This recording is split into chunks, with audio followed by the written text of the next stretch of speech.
Welcome to the podcast, Entrepreneur Perspectives, introspective podcast conversations helping build and protect your business one podcast at a time, a CastSource production. In this episode, I chat with Bob Regnerus, author of the book, The Ultimate Guide to Facebook Advertising. This episode exists because of CastSource. CastSource is your content team. You know how many business leaders need help communicating their story? That's what we do. Content strategy, creation, and distribution for business leaders. This provides opportunities, relationships, and a platform for you and your business. Why do we do this? Because at CastSource, we exist to help you create and share amazing content. And yes, you should have a podcast. We'll help you. Learn more by visiting cascontent.com.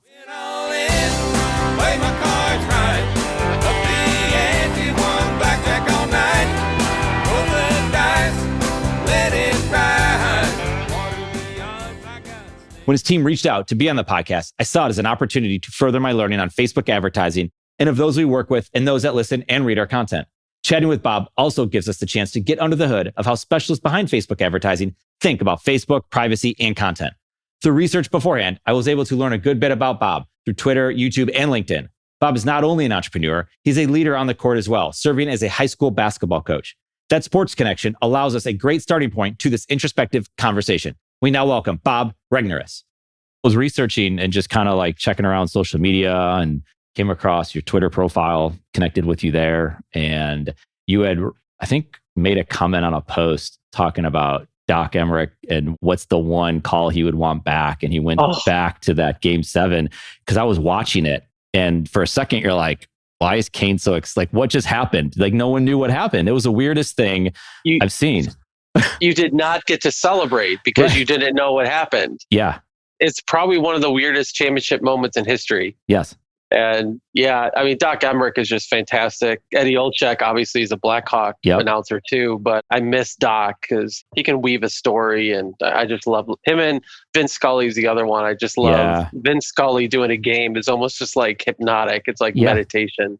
That's what it's all about. Yeah. When you watch sports, and it's not just the game, it's everything that's going around it. And during this pandemic, the storytelling becomes even more important because you don't have the fans.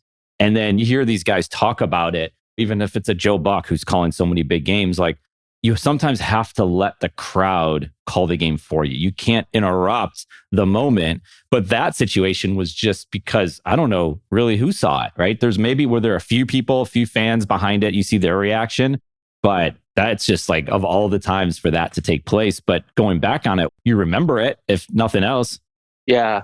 Obviously, it was a big deal for us. But yeah, Kane was the only one who really did it. And then a couple other guys went after it. Yep. He said he and the goalie were the only two that knew it went in. Yeah. So that was bizarre. A Buffalo kid right there. Yeah. Yeah. He's something else. But they had quite a run. If he's not the greatest American-born hockey player, I don't know who is. I mean, Brett Bobby Hall and Patrick Kane is just unworldly. Yeah. Just amazing. Well, especially the time he did it in the excitement that he played with in the modern day, or plays with, I should say. Yeah, it's a lot of fun. So it's cool because there's so many different ways to connect. I mean, you all reach out because of the podcast, and we'll just keep rolling from here. There's conversations to be had. And there's so many new ways to have these conversations. And it can start because you make a comment or reply to a comment that's out there about some interesting moment in sports history, which I guess it's history now. Maybe it's more current day event type stuff. But then you can have a conversation and it just leads into so many other things. And then you look and it's like, okay, we have a podcast and Bob wants to come talk to us. We have Perry Marshall, who obviously you know very well. And he was on the podcast not that long ago. And it's fascinating because I told him I read his book, The 80-20 Principle. And I was like, this is a great book. And I knew about the 80-20, but he kind of took it and there's an 80-20 inside of everything. And I'd had it. And then I get this email and it's like, wait a second, I got to go check my Kindle library. I pull it up. I'm like, this is the Perry Marshall. Like, he wants to be on the podcast. Yeah, like, let's do this. Yeah. And next thing you know, you're looking and you're like, wow, man, content works, marketing works, just being genuine and having these conversations. And it's like, where does that lead to? And then we're talking to you and you guys give great topics of things that we can talk about, and obviously Facebook advertising and all of that. And I'm going through it and I see that Patrick Kane comment and well, that's interesting. And then it's like, well, he's also a basketball coach. And we have this whole platform called Sportsepreneur. We collide sports and entrepreneurship. And a lot of it gets into mindset and mental health and habits and life after sports and people who are fascinated by sports and how they can apply it to their business or their life and all these things. And from almost not a journalist, but almost in a like, hey, let's just think through these topics. And then here we are, we're talking to someone who's a high school basketball coach. You're involved in youth sports, and it's something, I have 3 kids. I think about it a lot, and it's just, we're in an interesting place in youth sports. So, I mean, we're going to bounce around here. And so it's awesome to chat with you, Bob, and have these types of conversations. Well, I wasn't aware of that connection. So we're going to have some amazing energy. Yeah. Yeah. Sports. I mean, obviously I have to go to practice in a few hours. So I just get ready for practice in the morning. Yeah. I work all day. Yeah. But yeah, I mean, it's such a gift. We didn't think we'd have a season. January 27th, we got word from the state of Illinois saying, hey, you guys could play. Typically, we start early November, run through mid-February. And they literally said, hey, you guys could start. We had practice the next day, and we have a 6-week season. So basketball season is usually a marathon. This year, it's a sprint. So we're just soaking it all in and doing as much we can. It's so great for the kids. Like, I'm fine. I can do without it, but I coach 15, 16-year-olds, high school sophomores. For them not to have sports is like, it's a travesty, because what sports does for somebody at that age, I know what it did for me. Learning responsibility, learning to be part of a team, becoming a leader, becoming a follower, wins and losses, and how to deal with adversity. Like, I mean, I've been involved in coaching since I was 16 years old. I loved it so much in high school. I started coaching while I was in high school, and I have been coaching every year for 35 years. Yeah. So Charlotte Christian High School. So this is sophomores, juniors. Yeah, Chicago Christian High School. It's my alma mater. I coach high school sophomore boys. Okay. So I have coached from 5-year-olds up to 18-year-olds, men and women, girls and boys. Yeah. All over the place. So coaching's in my blood. That's what I do on the hard floor. Yeah. It's what I do in business. Yeah. That's just my default mode, is to help people become the best they can be. Yeah. It's amazing the parallels that it becomes obvious when you talk to someone, and it's like 2 minutes into even looking through your social media, I can draw these connections like, whoa, there he is talking to the kids. There he is talking to people at a seminar he might be doing, or a book that he's writing. And these things don't go too far away from that. And clearly that's what you're doing as well. It was funny. A couple of years ago, I did a workshop.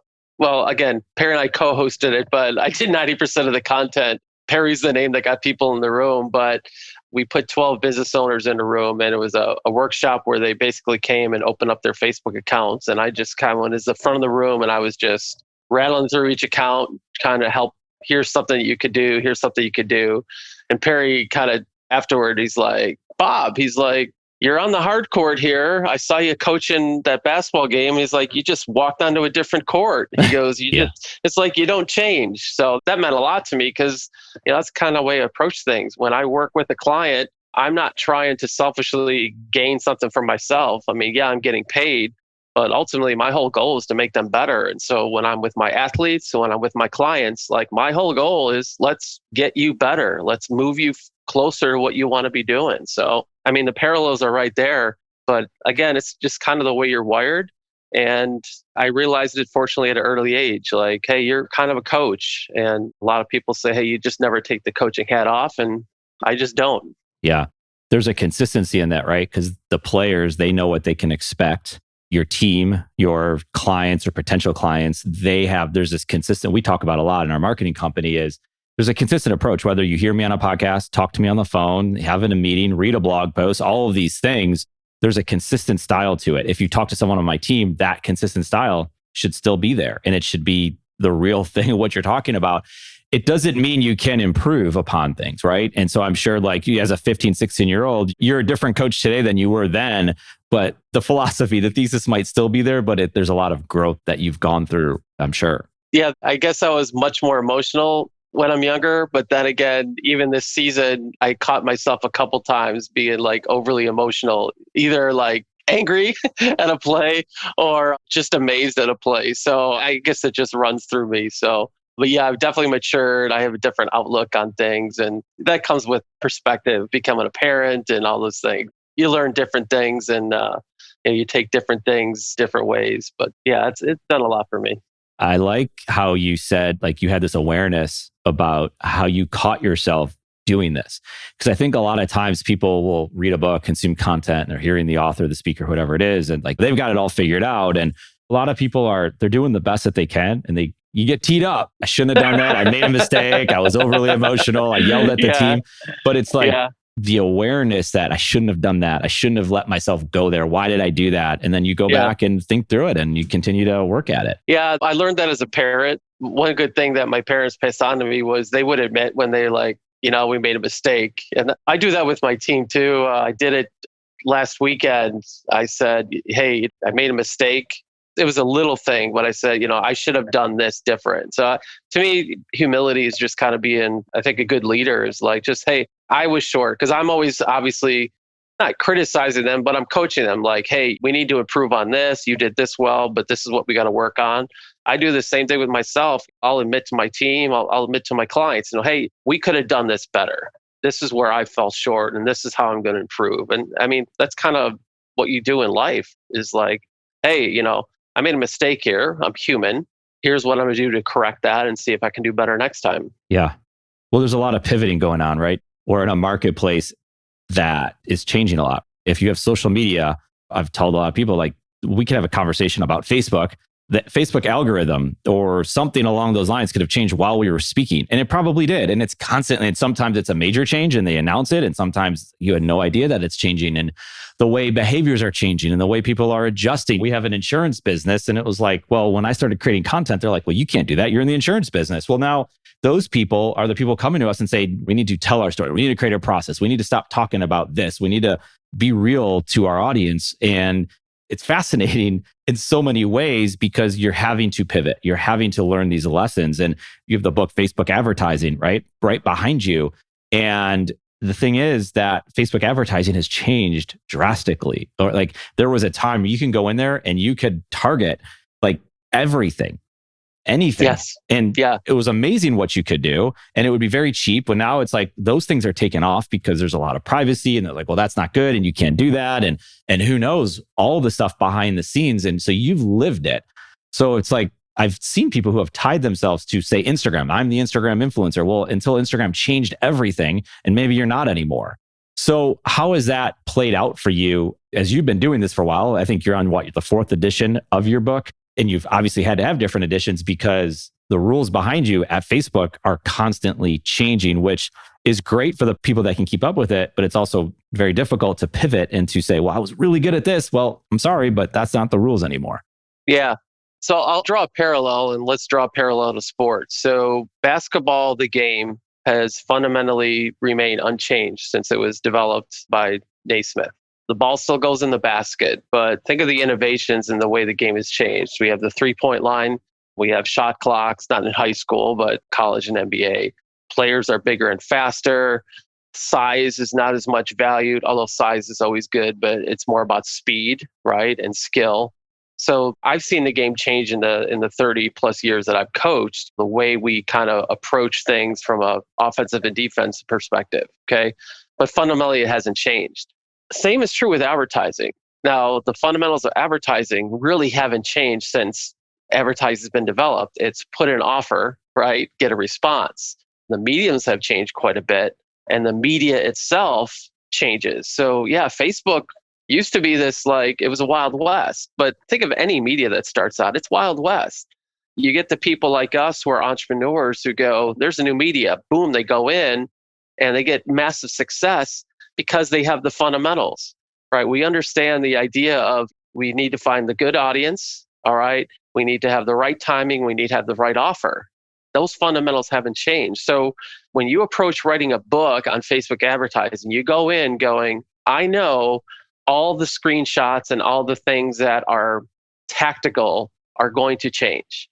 That's why we made an intention, Perry and I, as we put together this book, was let's make this fundamental.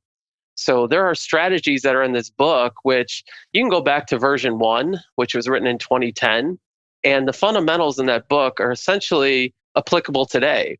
So when I wrote this edition, I took it over from the previous co-author, I felt it was fundamentals. There are things that you could get out of this book that are still going to be true. Like 80% of the book will still be true 10 years from now. That's the key, I think, to a good kind of marketing book. Now, yeah, screenshots are going to change.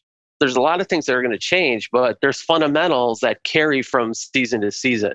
So that's what you have to keep in mind. So part of what you do as an advertiser, as an entrepreneur, is you develop your fundamental skills, and then those skills translate to different things. So yeah, 2020 was big time of being agile and being flexible and pivoting. And I probably would love to eliminate the word pivot from our vocabulary because we heard it so much. Right. But the idea is people who were stuck in tactics and, okay, I'm going to do this one thing, they really had a rough year. Businesses that were built on fundamentals have agility kind of wired in. And it was not easy, but it wasn't a monumental task to move to something else. I mean, I own a video company, and a lot of our video was predicated on like, hey, in-person video shoots. But we had developed and worked with a partner for remote technology so that we could be doing video shoots over webcams and iPhones.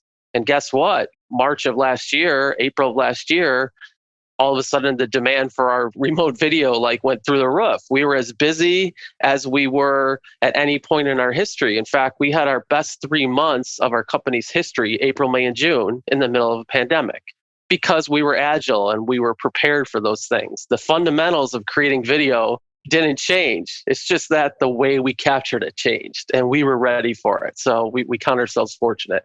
But I also think we were prepared. Well, you're prepared. You're not caught up in it has to be this way. Like you said, the thesis is there, but you all probably saw it as what opportunities exist at this point. What can we do that allows us to think differently? I was talking to someone the other day, and they're a chef, and their business is in catering, large events from weddings to corporate to smaller events and dinners. And it's like, well, that didn't work anymore for a while. And who knows how long that's going to be? Well, we're talking using that word pivot. What were they thinking about during this time? Well, they had thought, well, what about the meal plan industry? What about local to Charlotte? Think about all the different families you drive around. You're like, there's people everywhere. Okay, well, they're still eating and they want to eat at home and they want to eat healthy meals and they're thinking about it differently. Well, their meal planning business was born. And so they saw this opportunity. The fundamental is we make, I don't know exactly what it would be, but they're really good cooks, right? They can prepare a meal better than the average family can. So how can we get our meals inside of their homes using the capabilities, the kitchen that we have to do this? Oh, let's build this thing out. That could ultimately become their biggest driving force for themselves to build their business and create revenue. And there's a lot of different tactics and tools that they can use. And I'm sure one of them would be using Facebook, right? So taking that example, they could get on Facebook and they could start finding people, right? And you could help us out. Because I think what I want to see is what are like some, talk about fundamentals, what are some basic ways people can get started to say, I just want to test this out. I want to do some Facebook advertising. I want to get in front of people and I just want to test it out to see if this can even work. So if I can get in front of people who have kids that maybe both parents work, but they're into food and they're following perhaps food bloggers on Facebook, can we get in front of them to then they would say, oh, wow, I didn't know this is a local business and they're a chef or they're a chef company and all those things and they create great meals. Facebook advertising would obviously be a place that people are spending time. Do you see that? Are you working at the fundamental levels or go down that path of like that idea or similar idea of how you would work with someone along those lines? Yeah, and that's a great example. So what hasn't changed with Facebook is your ability to target at that local level. Yeah, so think of yourself as a restaurant and you go, hey, I know people within 5 miles. If you're thinking about at-home delivery or come pick up and bring the food home, you want to be within 5 miles or so. So, I mean, you could literally plop a chart in Facebook, say, hey, give me 5 miles around my restaurant location. And then it's really just about benefit. Like, hey, number one, we're still open. Number two, we're safe. Like those are things you're going to have, but you got to be the benefit here. Like 5-star home cooked meals. Parents are still working. They probably want to get out of the house. You know, everybody's kind of piled up on each other. So it's absolutely a way to connect. And it comes down to, do I know where my target customers are? In this case, it's pretty easy. It's, hey, people within 5 miles. And then go ahead and tack on some things like, yeah, maybe they watch Food Network. Maybe they're college grads. Maybe they're parents. Those are still things that Facebook has inside of their algorithm. And you put a basic offer in front of them. Is your first offer going to work? Maybe, maybe not. You keep trying different angles, right? So that's the fundamental story there. So Yeah, I mean, a local restaurant close to us that we love to go to during the pandemic kind of retooled their whole parking lot, turned it into like a food delivery service. And they offered family packs. And it was real easy. Like, hey, family of four, well, it's $100, 25 things. You still get an app, you get a meal, you get dessert, and pick a favorite bottle of wine. $100 out the door. Boom. Like, there's an offer. Right? It's like, yeah, we like to cook at home, but we also want to support our restaurant that we love. We want them to be open when the pandemic's over, and we know their food is great. All right. And here's a value offer. Usually this would cost us $200 to go out to eat as a family. Here, $100 out the door with like all this stuff. So yeah. And they were heavily involved on Facebook. I saw a lot of businesses kind of pour in. The weird thing last year, no, it's not weird, but for about 3-4 weeks, everybody left. And so like all the smart advertisers like swept in and like took over. It was cheap. It was back to 2012 in terms of prices. So yeah, I really took note of people, at least on my local level, that just stepped up their game during the pandemic and said, hey, we're going to take advantage of low ad prices and we're going to gobble up market share and do what we can to survive and thrive in this climate. How much of it are you seeing? And obviously, because you talked about there's some lead generation in there where someone's putting the ad out there, they click on it, they buy the product, they buy the service, whatever that might be. A lot of it, I would imagine too, you're looking at is from a branding standpoint, just even being known that, well, this restaurant exists and oh, wow, they're whatever, it's saying a good story or this looks interesting or what a great picture of this meal. This is something we're going to have without asking yet for the sale. Are you seeing a lot of that? Are you seeing the opportunity just from a branding standpoint on Facebook? Yeah, branding is kind of a dirty word in the direct marketing space, but what it really means to me is keeping up communication or conversation with the marketplace. The way to do that, in my opinion, is through content. So another thing a couple of restaurants around here did was they posted recipes. Like, here's our famous whatever soup that we typically serve on Thursday nights, and here's the recipe. I did see that, which is kind of a value-based thing. So part of your strategy, whether you're in a pandemic or not, is you want to put content in front of people. Because quite frankly, what your job is to remind people that you're there. I mean, if you think about a restaurant or another local business, half your job is reminding people that you're still open, that you're still there. And part of providing value is not always offering them a discount. Sometimes it's offering them something where you have no reasonable expectation of money being handed to you at that time. But it builds up your brand, it builds up your credibility, and it builds up rapport with your marketplace. So we talk a lot in the book about video strategies and article strategies. If you're a person of influence, if you're a service provider, a consultant, a coach, it goes a long way to use video and written content to connect with the marketplace, demonstrate your credibility, demonstrate your expertise, build them up and educate them, and then move them towards the higher levels of engagement with you as you raise your level of trust with them. Yeah, it's interesting that you use the restaurant giving out recipes because so much has been talked about. Well, you can't give it away. If you give it away, then they're going to have the recipe and they can make it and they don't need you. But as we all know, they can't. There's just something that the person who's a specialist at it that just knows how to cook it in the right time and the right ingredients and the way they do it and where they buy it, you just can't replicate it. My mother-in-law is an interior designer. And if she gave the guidebook of how to do interior design, I still wouldn't be able to figure it out. I still wouldn't be able to do it. You still have to pay someone and find someone. If you want that level of service, you have to go out and do it. So you can give it away because it's like, here, I will give it away. And if that one person is the DIYer, then let them do it. They're never going to come to your restaurant because they just want to practice at home anyway. That's great. But there are other people are going to come out. Yeah, well, think about writing a book. So, I mean, literally, I put everything I know about Facebook advertising in the book, right? And so I have different levels of service that I'm trying to kind of offer value to. So it's definitely written for the do-it-yourselfer, right? Yeah. Somebody who's like, I want to get this book. They open it up and they figure out how to do something. Like, I love that. Okay, it costs you $20. Like, that's amazing. Okay, there's nothing that I'm holding back where it's like, I'm going to leave that out of the book because I need them to come to me. Like, there's no need to do that. Because here's what else happens. Within weeks after publishing this thing, what happens? Well, people reach out. I want more. So we have a $2,000 course that is like the book and it's everything expanded. So here's like screenshots and screen shares and like, we're going to go in depth. You're going to go over my shoulder and see how to do this. Yeah. So that's another service offering for do-it-yourselfers. And then there's the people that are like, hey, Bob, I'd like to buy some coaching from you. I'd like to buy some consulting, and I could charge high fees for that. So the book does that. All right. I gave value to the marketplace, and each person is going to take different things from it, from the budget conscious do-it-yourselfer, I'm going to learn how to do in the book, to those that, hey, I want to buy speed. I don't have time to do this myself. You must be the expert. So may I hire you to do this?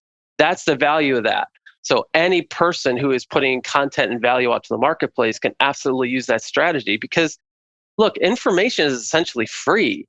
Information marketing back in the 2000s, like everything was hidden, right? All the good stuff was hidden behind a paywall. Well, everything is essentially open, right? There's no secrets. What people are looking for these days is speed and expertise. And there's people that will invest in your speed and expertise because they don't want to do certain things themselves.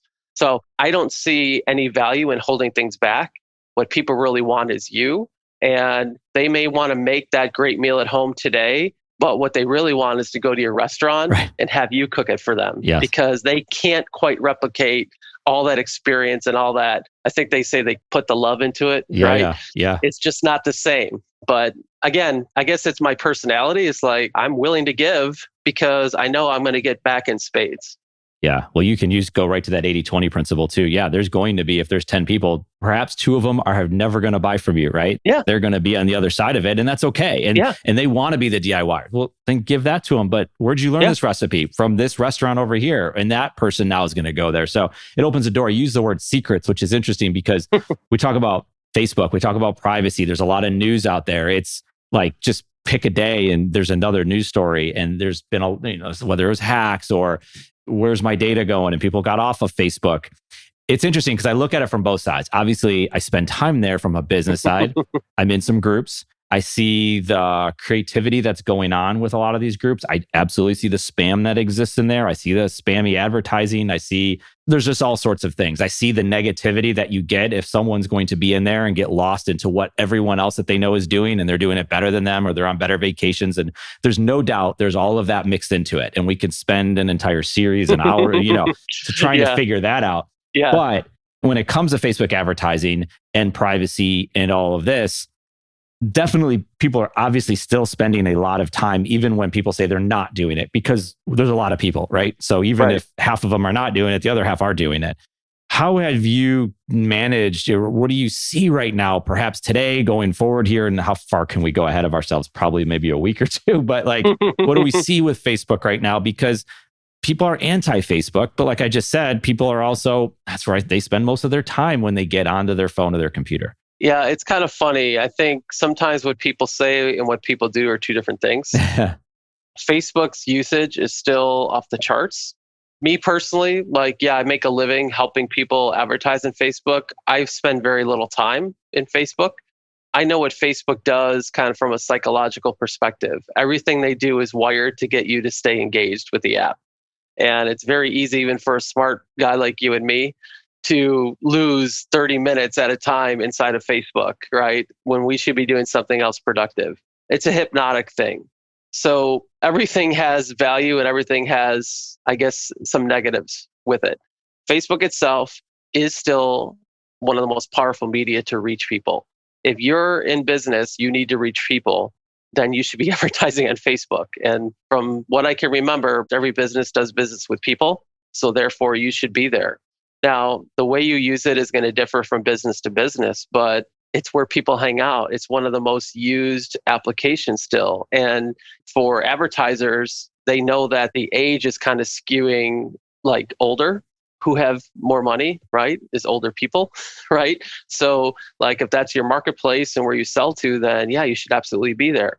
Now, yeah, there's TikTok now, there's Snapchat, there's still Google advertising, there's Amazon ads. Like, you have to really determine like what's the best place to reach my audience and figure out what's the best way to communicate with them. So for me, yeah, there's a lot of negativity around Facebook, privacy issues and things like that. But it's still a media. There's billions of people connected to it every day. We got to figure out how to use it. Otherwise, we're not going to be in business very long. Yeah. Facebook groups have become pretty big. And I mentioned that a little bit ago because they want you to come to their platform and stay in their platform. And if you're engaging with other people and it's done in a genuine way about an interest that you and I are both Chicago Blackhawks, right? We can have a Chicago Blackhawks group and we go in there and make our comments about the game or about the offseason or who knows, right? When's the next contract for Patrick King? Any of those things. We stay in the platform and then advertisements can be shown to us while we're there and we're showing our interest. And I've seen both sides of it. I want you to know that, for example, some people think this way. I'm from Buffalo. I'm a Buffalo Sabres fan.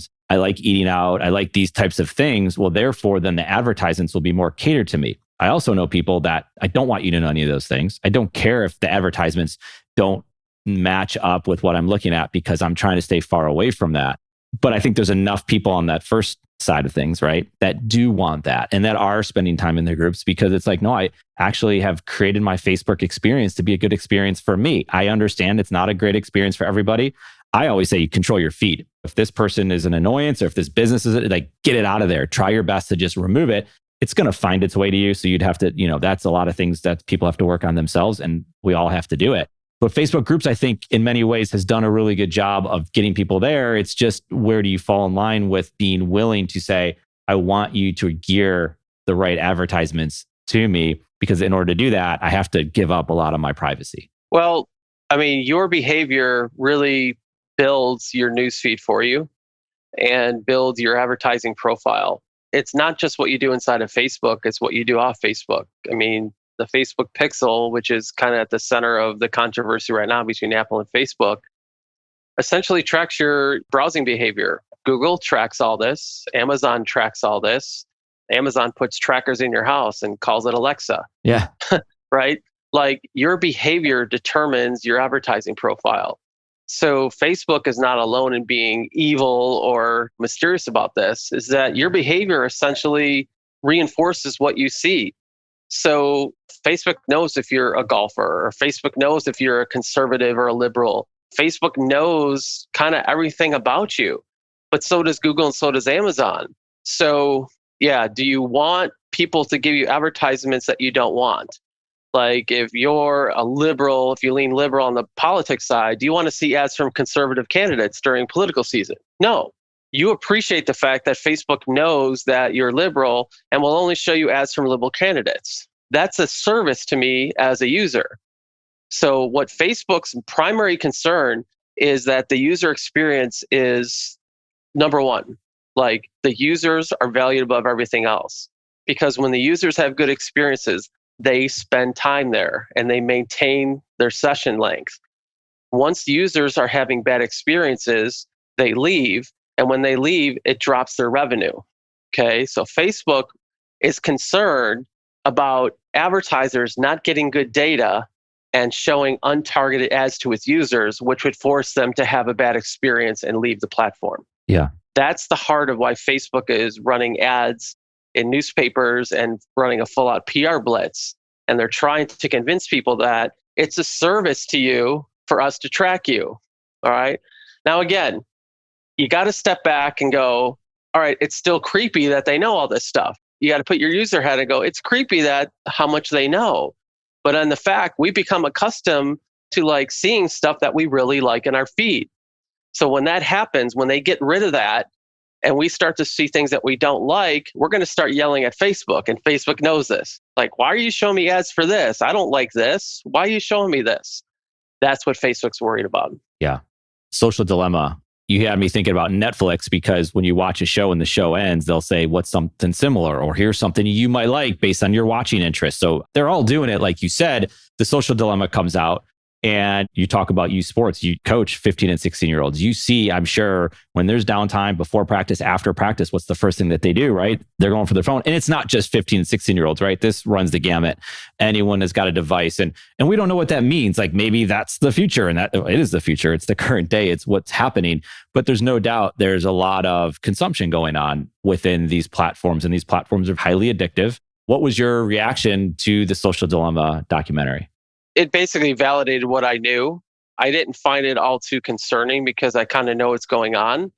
I think my parents were told, don't let your kids watch so much TV. And I think you and I turned out okay.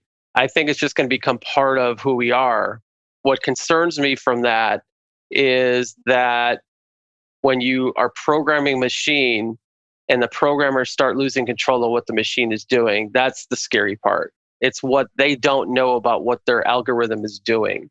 And I think the concerning part of the Social Dilemma documentary was the programmers who control the machine essentially don't have control over the machine. And that's where we have to start putting some safeguards in place.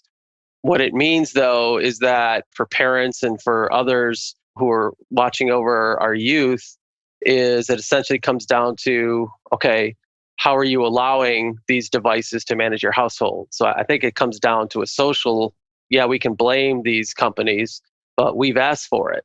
So what controls are you going to put in place in your household to manage that? And what level of concern do you have? So I don't know. I don't think it's a pure technology play. I think it's a social issue. All right. And I think they aptly named that documentary. I don't have answers for it, but from my perspective, I think having that ability to target is good for the user in many ways, with the fact that I know that there's some poison that comes with that. Yeah. There's a lot of awareness, I think, that an individual, myself, would have to have for someone to make the decision to say, I want to get off Facebook because I don't like the way I behave after I'm on it or what I think about. That's very difficult, right? And that's like you mentioned before, I was getting too emotional on the basketball court. You have this awareness, and that's very difficult to get to those situations, to feel a certain way. That's mental health, right? That's getting into all of that. It's just that not everyone's going to be capable of doing it yet. And that's not a bad thing because everyone's going down these paths. It's just the fact that we're talking about it, the fact that there's documentaries about that. I think, like you said, I don't know if there's an answer. The technology moves so fast, right? I've heard this, like, I'm not a scientist by any stretch, right? But the human brain has only evolved so much over the many years where technology is exponentially growing per second, right? And so we can't keep up with it. We're trying to match it and we can't match it. So what do we do with it? Well, just being aware of it and to know when to turn it off. And on the other side, it is amazing because you can come across content and stories, and like, sometimes it's weird for me to say because I was in Buffalo, but I was there. Michael Jordan was very young, and this before they were good. I became a Bulls fan, right? I started watching. It was just a lot of fun for me. And I got to read the USA Today to find out the transaction history. WGN was available so I can catch some games, but like today, it doesn't matter where you live. You can be a fan of any team anywhere. But back then, it was very difficult. Like if you were in LA, to become a Chicago White Sox fan would be difficult because you don't get to see the games. There's certain teams like the Atlanta Braves, right? Because they had TBS and Chicago Cubs, WGN. So anyway, what you have access to is just stories all over the place. And then you can curate it to yourself or find people that curate it for you. So I think there's this such a positive, but then there is a negative. But I think that negative gets to awareness. And so how do we help other people do it? And we don't want to be a cause for other people to have problems by creating ads that are not necessarily suited for those people, that you're working with the right people, that you're helping them out. Because like you said, advertisements aren't bad if they're not designed to do something to trick the other person on the other end of it. Like, I didn't even know I bought that product. How did that just happen? You know what I mean? Well, the biggest difference between our kids' generations and ours is that we had to go seek out content. Now content comes to us. And that's the essential difference right now, is that we had to go curate our own content. We had to go to the library. We had to go to the television. We had limited numbers of channels. We had to go get a newspaper. We had to be intentional about what content we went and curated and read and consumed. Now it's pushed to us. And there's so much of it. I mean, think of the amount of information that was available to us and the amount of information that's available to our kids. It demands that a machine helps curate it because we couldn't possibly keep up with all the content. Right. So the marketplace actually demands efficiency. And so you have to build machines to sort and sift all that content that's being pushed at us. Again, we're talking a double-edged sword here. We need machines and algorithms to curate content because we can't possibly manage if we didn't. Yeah.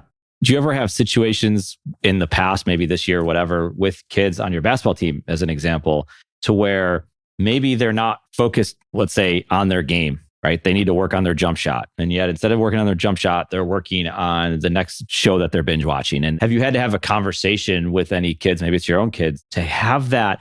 It's not to say that's bad, but to maybe have that balance. Have you had a situation like that? Not too often. I think the conversations that I'm having with kids now is the same I was having 20 years ago when I was first coaching high school. Was You got to get your homework done. You're a student athlete. There's things that you got to take care of.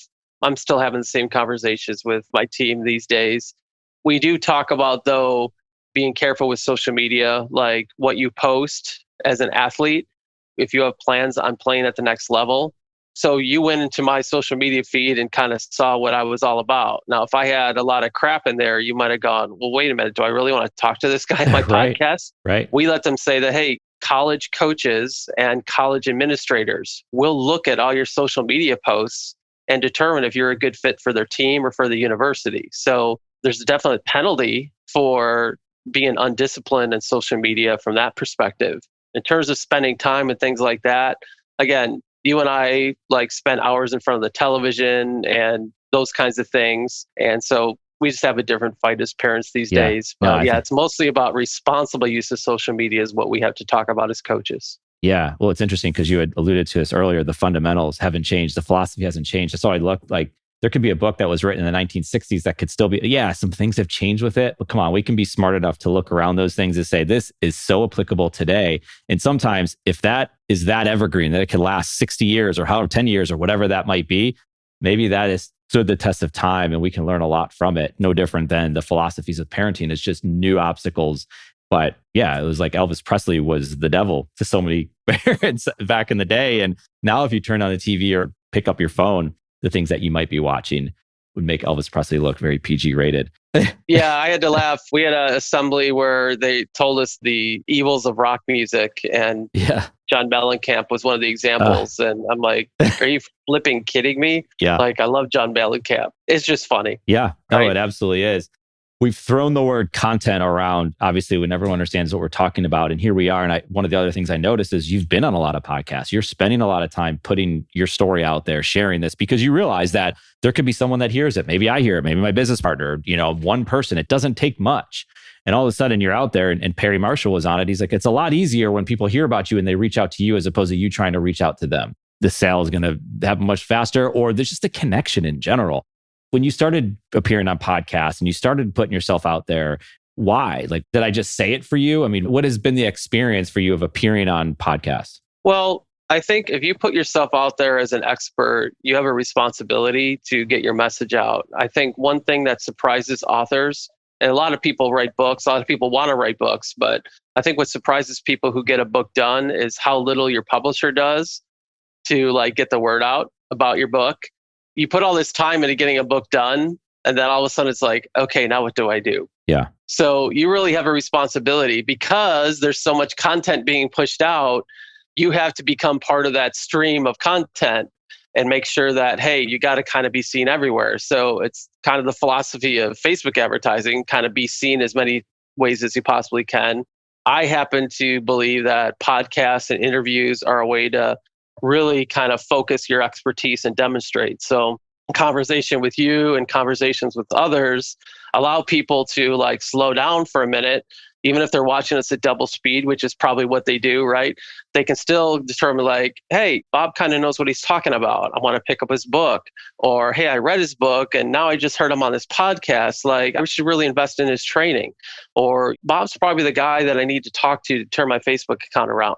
So it's my responsibility to I can write a book and I could sit back and go, I did that. But if I'm going to make an impact, I've got to push. I've got to get my word out. So part of it is, it's a grind to do interviews. I enjoy talking. All right. It's not like I'm gritting my teeth doing these. I enjoy conversation. So part of that is, I chose a method that works for me, but I'm doing LinkedIn prospecting. I'm running some paid ads. I'm doing some YouTube stuff. So I'm taking a responsibility for what's been given to me. And if I want to share my information, I have to run strategies that will make sure that it gets seen. It's my responsibility. Yeah. I think that's awesome how you say it's your responsibility to put it out there. And I mean, personally, I learn a lot from it. I get to have a conversation with you, and I've said this many times. If no one listens to it, selfishly speaking, I got to learn from it. My team gets to listen to it. Yeah. Ultimately, there will be other people that hear it. And to me, that's fascinating to say, I can bring this conversation to someone else and maybe they can take something from it. Maybe it's a client, maybe it's a friend, family member, who knows? But in those stories too, and in those conversations, you learn a lot. You learn about other people and ways to, things I can discover. I never thought of it that way. And I can go kind of down that path a little bit. And no, I agree with you. there's so much that can come from those conversations. And it's also like, because I could go listen to someone appear on a podcast, and this isn't bad, and they can talk about their book. They can almost summarize their book. And that's great, right? And then I can go more in depth if I want to continue reading that book. But that person that wrote it, you wrote this book, there's so much else that's out there. There's depths that you couldn't even gone into in that book, perhaps, unless it was a memoir.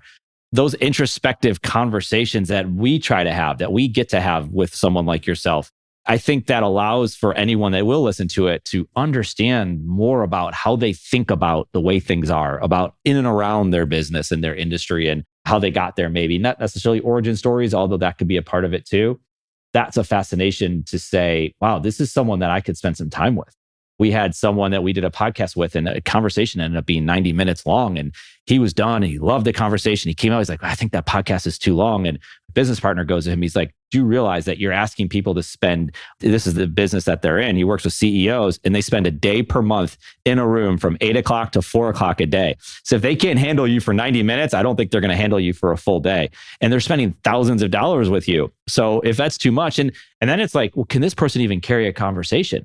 Because we always hear the highlights. And you talked about politics before. I don't want to hear a 2-minute clip with an individual. I don't want to hear the canned response. They're all doing it, right? I get it. But I want to hear them talk for 90 minutes or 60 minutes about a topic and get shooken a little bit and have to go in different directions. They didn't see it coming with, maybe they weren't prepared for that interview. That's who they are. But we get to hear those conversations. I mean, we make mistakes. We have this conversation. I've stuttered this, that, and the other. That's okay. That's just raw conversation. Natural. Natural. Yeah. Obviously, with our video company, we do a lot of clips. They're highly edited for those purposes, but there's something to be said about long form conversations that allow you to really go in depth with somebody. So, well, it allows you to think about it too, right? Yeah. And allows you, we pull out clips. So there might be a clip that you talked about something. Let's say we wanted to talk about the social dilemma. What was his reaction to it? And you talked about it for 2 minutes. We can pull that clip and put that out there, and it's just about that specific topic, or it becomes a blog post. And that's the other thing, is that long form conversation, or whatever the form was, can become something smaller, chunk it down. Because I get that too. Some people just want the short snippet. So we've definitely talked about the book, and we've bounced all around it as well. Who's the book for? Book's for anyone who's really using Facebook advertising or wants to. So it's from the do-it-yourselfer who is managing their own accounts. I would say it's also for business owners who either are going to have somebody in-house do it or hire somebody. They need to know the strategies. So if you're doing it yourself, you definitely want to have the book. If you're hiring somebody, I want you to know whether or not the person who's doing your ads for you is doing a good job. And so that the book is going to be for that. You can skip over some of the procedural stuff if you're going to hire out, but I need you to know the strategies and why we do what we do. One of the things I like is when I talk with a business owner and brings on their Facebook person, and like say, hey, Bob, we're doing the video strategy that you mentioned in chapter 4. Like, can we make sure we're doing that right? And we work through the mechanics of those things. So I really like that. I mean, it's for anybody that wants to be in Facebook advertising, wants to do it right and be profitable out of the gate. Yeah. And I think too, once you have that trusted person, maybe they've been there for a long time, or the group that you're working with, that they could be gifted this book. This is the book that they can read. You have this resource, and you have this philosophy, this theory that you want to work on as a team to say, this is what we want to at least understand it, and then go from there. So I think that makes a lot of sense. Obviously, you can get the book on Amazon. I'm sure you can get it in other places as well. Is it an ebook, right? Yeah, there's a Kindle version. Okay. Kindle version with a paperback copy. I do have a resource site if people want some additional insight, ultimatefb.com. You can go there and check out some interviews with some of the other people that contributed to the book.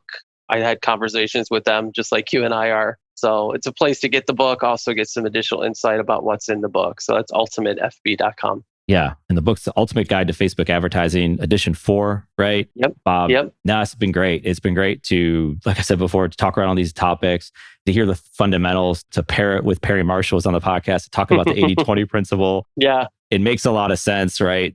The philosophy you have on the basketball court, and then you have in business, and him recognizing it, the way you spoke about it was very similar. I could have imagined him saying that after having that long conversation I had with him. It's been a lot of fun and talking sports, and continue to stay in touch. I mean, we work with a lot of business owners, and that's it. I think every entrepreneur that's willing should have their own content platform. I talk about it a lot. I believe in it. It's what we did. And then I think, what does that mean? Well, it's different for everybody. That content platform could be everything and anything. And it could also be, hey, I just want to have a Facebook business group. and I want to talk about these things, and I want to put some ads, and I want to meet new people. Because, hey, what's a way to meet people? Well, you can get on Facebook and you can run ads and put in front of them. And next thing you know, you're having a conversation with them. And if anything, I mean, we've learned a lot during this pandemic. But what's interesting is to have this type of conversation. People are willing to get online more than ever to have human interaction. Maybe we can't meet face to face, but we can have a Zoom call. We can pick a platform. The technology is endless, right? So the conversations are out there to be had. And it's just, how can we meet new people? Because I think Facebook and all these other platforms, what they have done is they've given us the ability to talk to people who otherwise wouldn't have been able to have a conversation with. And I think podcasting does that as well. So I appreciate what all of that has brought today to us to have this conversation, to meet an awesome person like you doing good things. So thank you. One of my favorite things about CADSource is the opportunity to chat with amazing business leaders and entrepreneurs. We hope you enjoyed the conversation. If you want to connect, you can find me on LinkedIn or visit us at cadsource.com. Thank you for listening to this CADSource production, Entrepreneur Perspectives, building and protecting your business one podcast at a time.